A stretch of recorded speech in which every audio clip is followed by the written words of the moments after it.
राधे राधे, नमस्कार, प्रणाम आप सभी को। आज मैं एक कोहबर गीत लेके आई हूँ। गीत बहुत सुंदर है, आप लोग सुनिएगा और कमेंट करके बताइएगा कैसा है। आइए सुनते हैं गीत को। कहवा के कोहबर लाल से गुलाब है, अरे कहवा के कोहबर रतना जड़ावल है। कहवा के कोहबर लाल से गुलाल है, अरे कहवा के कोहबर रतना जड़ावल है, अरे कहवा के कोहबर रतना जड़ावल है।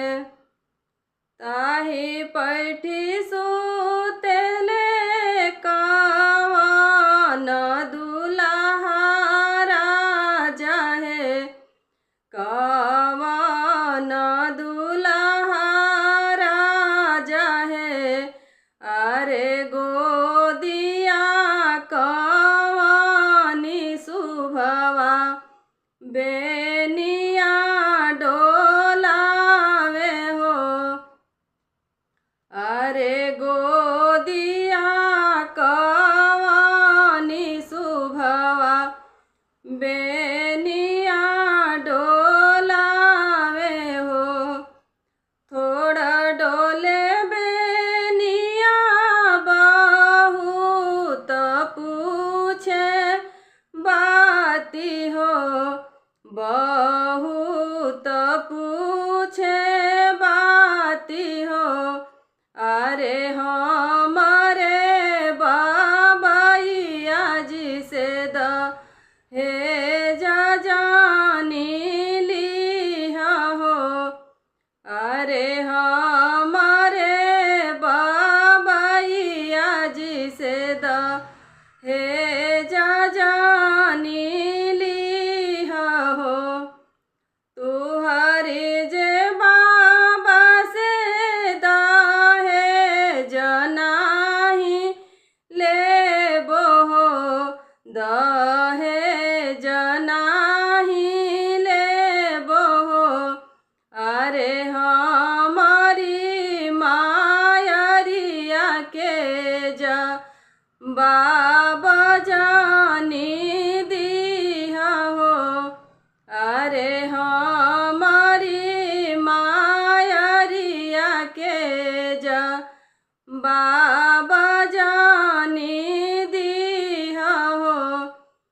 तुहरे मायरिया के जवाब नाही देबो हो, जवाब नाही देबो हो, अरे जवन कुछ कमाई तवन लेखाओ नालिया हो, अरे जवन कुछ कमाई तवन लेखाओ नालिया हो।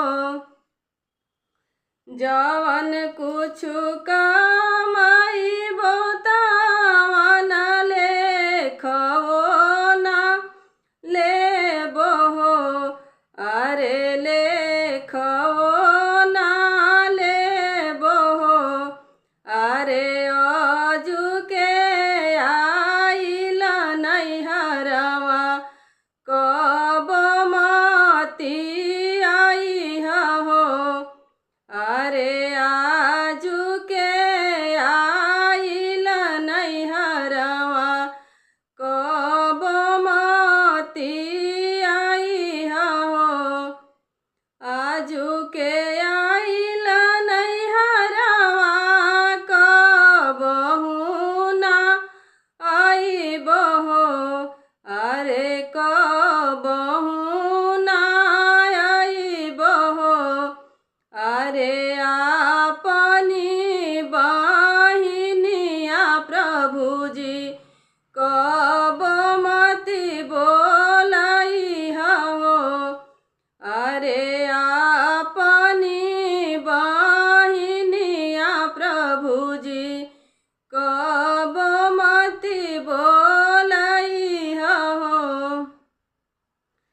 कोवर गीत आप लोग को अच्छा लगे तो आप लोग भी गाइएगा और वीडियो ज़्यादा से ज़्यादा शेयर कीजिएगा। हमारे यूट्यूब चैनल को सब्सक्राइब भी कीजिएगा।